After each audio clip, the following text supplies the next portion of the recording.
Welcome back to the Rock Room and another episode of the Rock Your Divorce podcast, where we help men successfully navigate the divorce process in a healthy way. I'm your host, Stephen Valente. If you're like me, you may be feeling physically run down. You may have avoided doctors and medical procedures that you've needed in the past. You may not know what's going on internally within your body whatsoever. And you definitely don't know the physical toll that the divorce process can take on your body. If that sounds like you, then you are absolutely in the right place. Because in today's episode, we're going to talk about the number one thing that you can do to ensure that you're physically fit enough to not only make it through the divorce process, but thrive afterward. If that's something that you're interested in, then plug in, turn it up, and let's hit the stage. Okay, so as we've discussed on this podcast, there are 7 key areas of your life that if you focus on them daily, you will not only be able to navigate the divorce process in a healthy way, but you will be able to absolutely thrive when the process is over. The visual that I normally share is that of a 7-channel mixing board. And that 7-channel mixing board represents all 7 key areas of your life, and the faders are kind of the time and the effort and the energy that you need to put into each of those 7, either throughout the day or throughout the week, to ensure that you're getting through the process in a healthy way. As I've said before, it's impossible to think that you can balance all 7 of those all the time, especially during the divorce process. But if you just implement a couple of the key components that we discuss here on this podcast within each of the 7, I guarantee you that you will navigate that process in a healthy way and you will thrive afterwards. So today we're going to talk about the 4th key area of your life, which is your physical and your physical health, and really about the idea of developing a comprehensive health program that's going to not only help you get through it, but definitely set yourself up afterwards. So you're probably asking, okay, well, that sounds great, but why do I need a comprehensive health program? Well, first and foremost, when you look at the statistics of how men react to divorce physically, the physical toll that it takes on a man's body versus that of a women, it's pretty staggering, right? Men have a 40% higher mortality rate when it comes to pre and post divorce. You've got men that have a 33% higher risk of cardiovascular disease after their divorce process. Their rates of stroke during and after divorce go up 20%. And if you look at kind of the stress-related illnesses, ulcers, hypertension, and those types of examples, men have a 40% higher rate after the divorce process than women. Now, I will also say that weight gain has a lot to do with that, right? So if you weren't taking care of yourself during your marriage, the statistics show that you have a 40% higher rate of gaining more weight after the divorce process is done, or during the divorce process and after it's done. So why do I share just a handful of those very staggering statistics on how men react in their bodies physically versus the women? And it's because you have a higher rate and higher likelihood of dying 9 years before your wife, or soon to be former wife, when this divorce process is done. That's significant when it comes to our lifespan as men is already shorter than that of women. Now, there's a lot of factors that play into that, of course. I mean, if you start thinking about the stresses related to divorce on men versus women, and some of the lifestyle choices that we make during and after divorce compared to women, diet, consumption of alcohol, use of legal and illegal drugs. If you look at some of the reckless behaviors that we've talked about in the past here that men do, and really the lack of self-care during the process and after, all contribute to those staggering statistics of what divorce is going to do to your body if you don't do something about it. And the one thing that I always say is that all of this is preventable, right? Now, I'm not saying that there aren't genetics that play, and we're going to talk a little bit about genetics and some of the things that you can do a little bit later on in this episode, as well as in subsequent episodes. But ultimately, things like diet and exercise and lifestyle and self-care and all of these things as men that we need to do to ensure our physical body stays in the best condition that it can, all of it is preventable and all of it is controllable, right? So let me share a little story with you. Several years prior to my filing for divorce, there was a lot going on in the marriage. There was a lot going on in our lifestyle. And I personally was at the highest weight that I had ever been. Very poor diet, no exercise, high alcohol consumption. And, I traveled a lot for work. So I was out for dinners. We ate late. We ate at restaurants, nice restaurants. So there was a lot of food, and my weight and my physical health really began to deteriorate.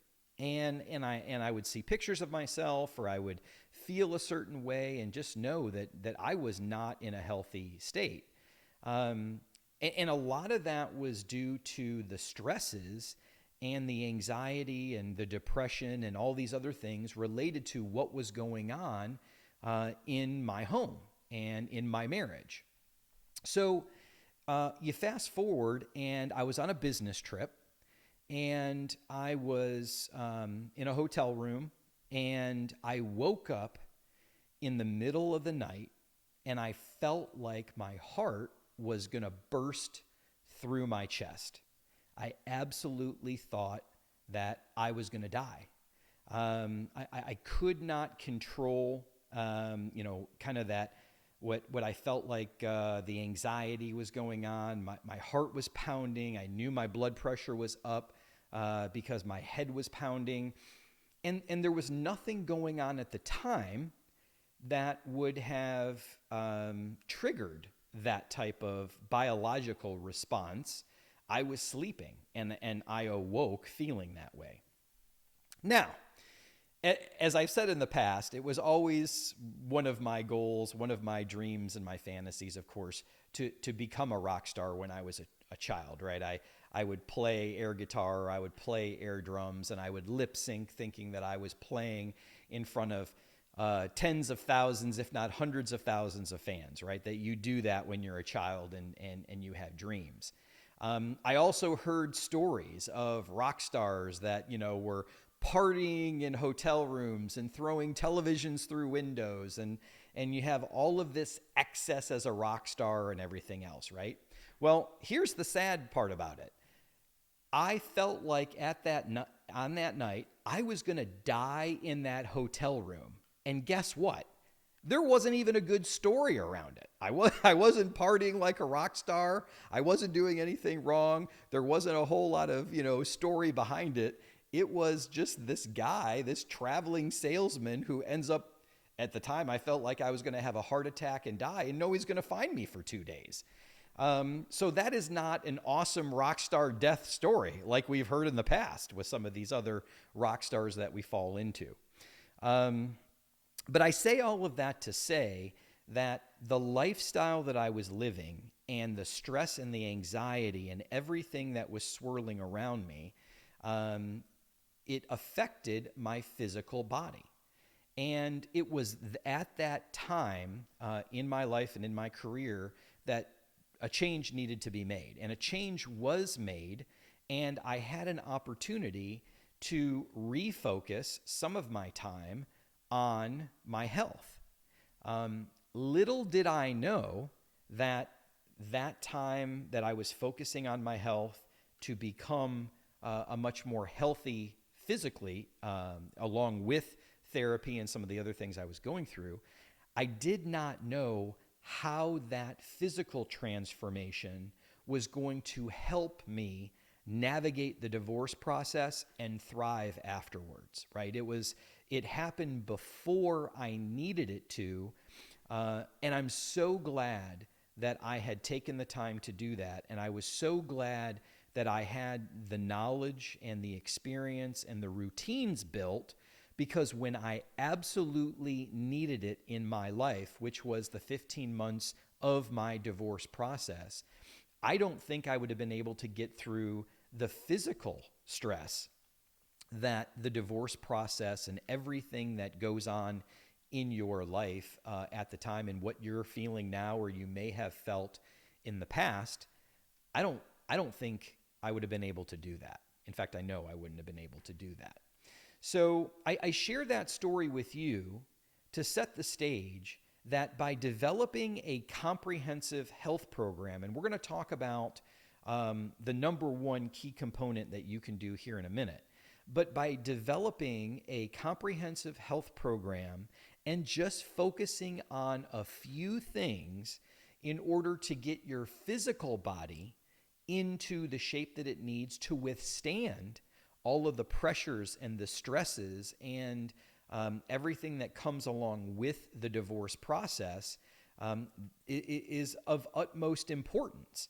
The other thing that you need to think about is you have a life waiting for you after this process is done. And I can guarantee you that if you set yourself up to be in the best physical shape that you can be, working on yourself physically, not only through this process, but as the process finishes, when you get to the end of the process, you will absolutely be ready physically to thrive afterwards. And there's a lot of things that we're going to talk about in subsequent episodes in order to, identify some of those key components, give you some tips and tricks and routines and habits that you can easily implement that will allow you to become the best physical man that you can be in order to live your life and thrive afterwards. So with all that said, we are now going to go through the number one thing that you can do to develop a comprehensive health program while you're going through the divorce process, but be able to thrive afterwards. So before I share with you that number one thing, let's talk first and foremost about excuses.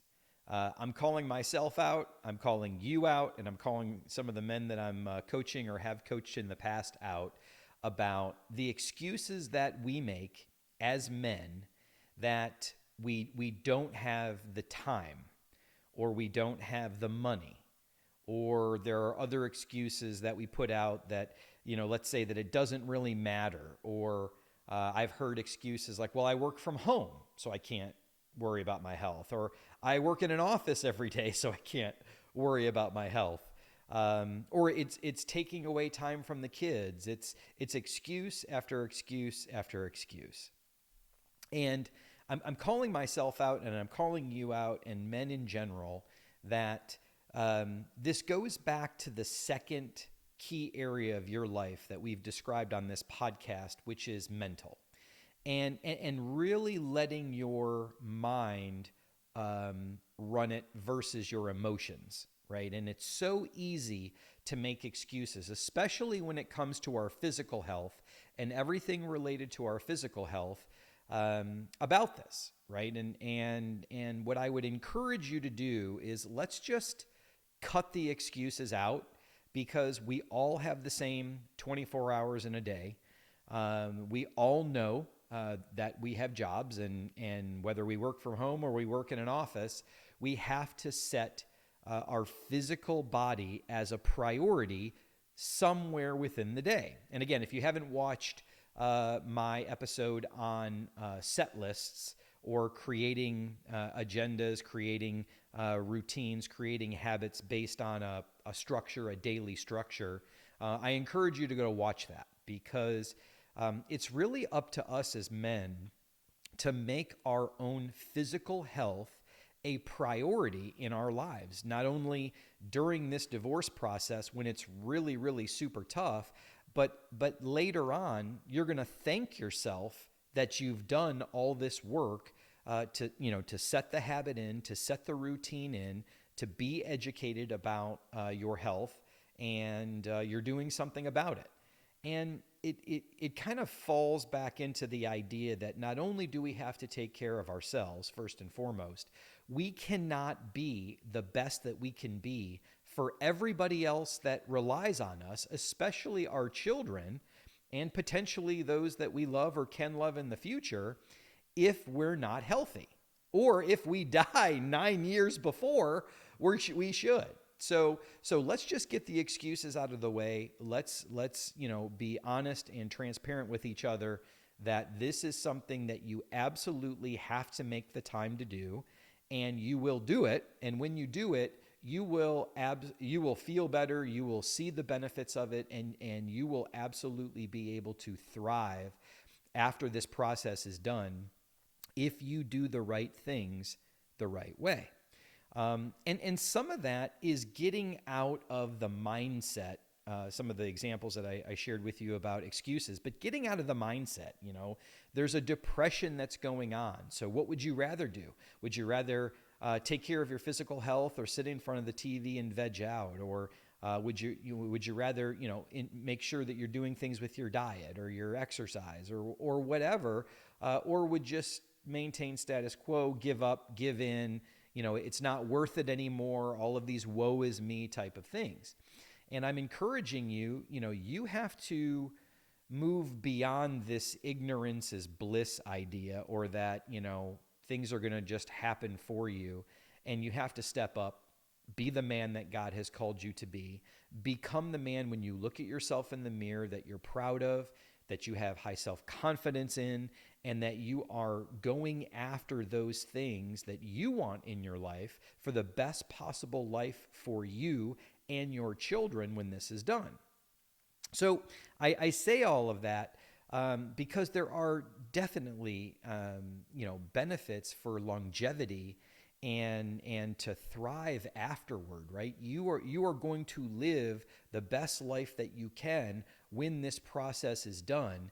So don't shortchange yourself by allowing, those mental games that we play with ourselves, or the excuses to creep in that don't allow us to live the absolute best life that we can. Is it hard work? Yes, but nothing that is worth it in life is easy, right? You can't go buy a physique. You can't buy good health. And the idea is it takes work. So I want to set the record there on some of those things. So now let's cover the one thing that you can start, the one thing that you can do to start this whole entire comprehensive health program. And that's go for an annual doctor's visit. Okay. It sounds easy. It sounds like a no-brainer. The problem is, as men, statistically, we don't even do that. So I encourage you need to go find a physician to have a comprehensive health screening and an annual checkup. And you can do that in a number of ways, right? If you don't have, let's say, a physician that you go to annually, there are services out there that can provide you some general screening, through your local hospital, or my advice would be to contact through your work, your health program and health plan, and see what physicians are in network or out of network, and do they fit into what you're looking for. But you have to take the initial step of finding a physician that can give you kind of that overarching, comprehensive, once over, to make sure that you are where you need to be from a health screening perspective. And, this should be covered by your health plan if you're an employee and you have a health insurance provider. A lot of these annual screenings and wellness checks are free of charge. You might have a copay that you have to pay, which ranges between, I think, 20 and 50 bucks. You can go to your local hospitals and get some of these screenings done, kind of a la carte. But ultimately what you want to do, and it's the easiest thing in the world, is to go for an annual visit. And when you go for an annual visit, not only are they going to take a look at you while you're there, but the likelihood that what they're going to do is have you come and give some blood work about a week or so before is really what you're looking to do, right?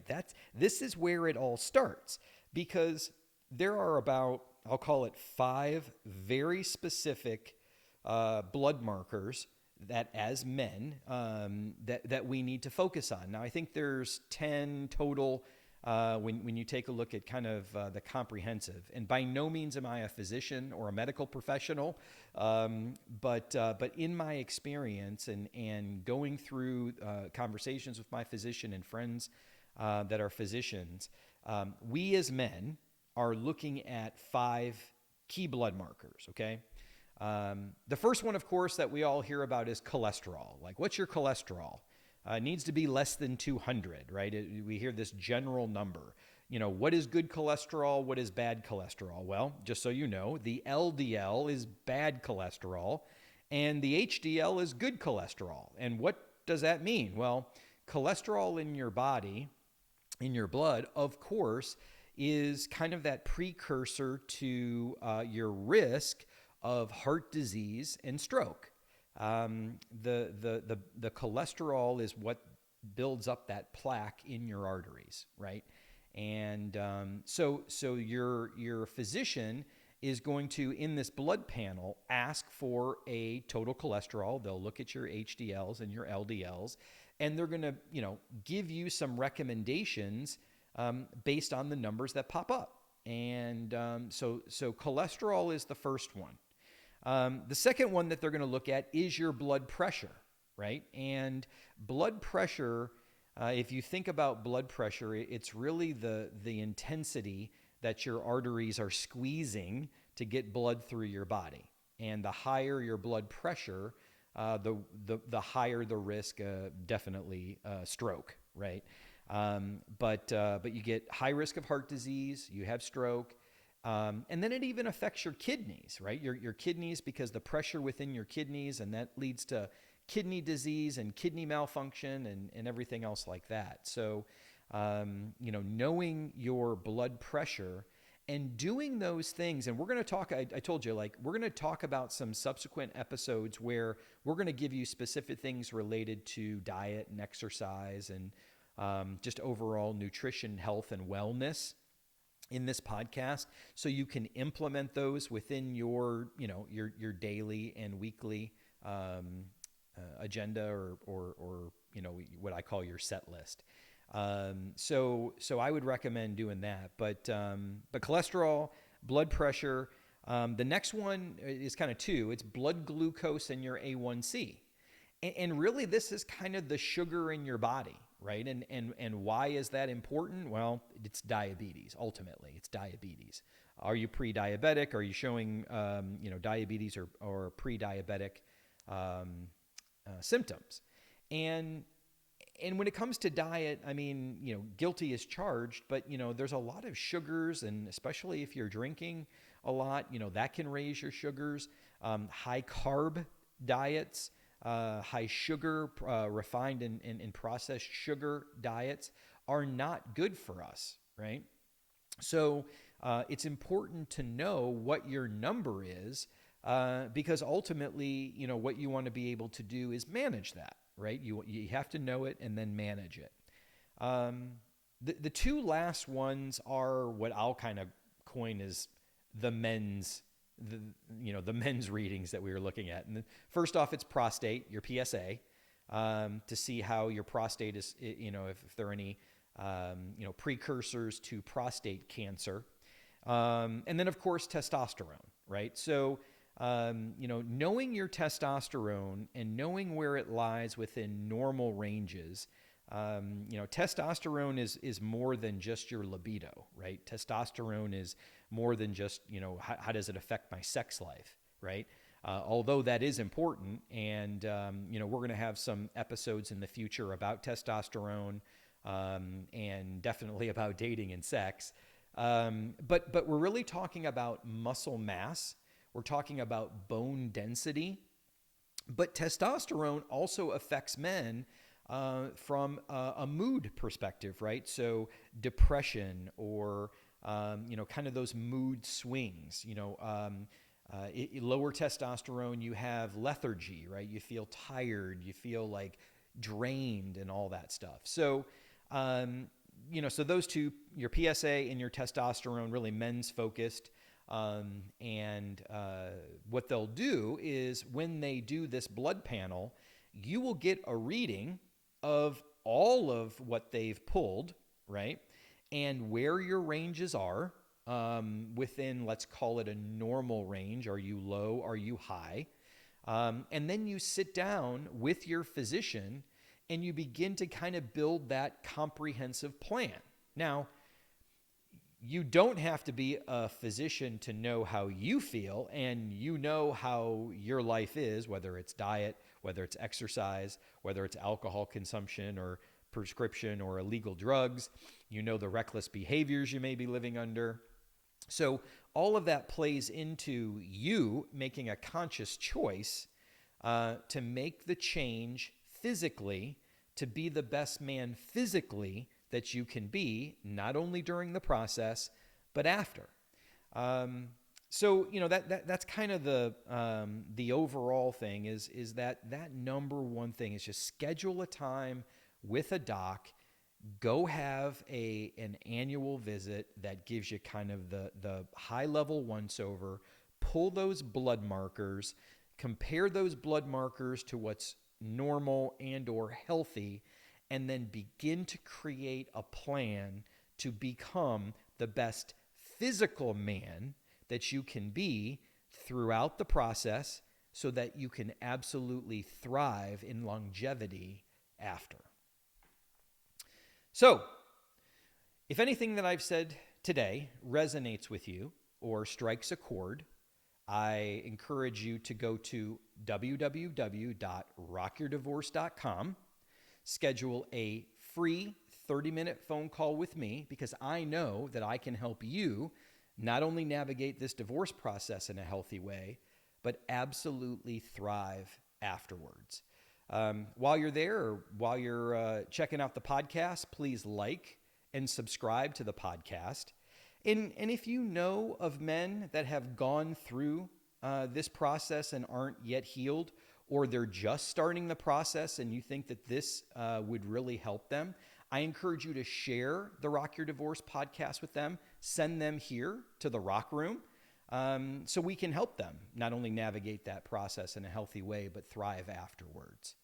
That ends today's episode. Again, I thank you for watching, and we'll see you next time here in the Rock Room for another episode of the Rock Your Divorce podcast.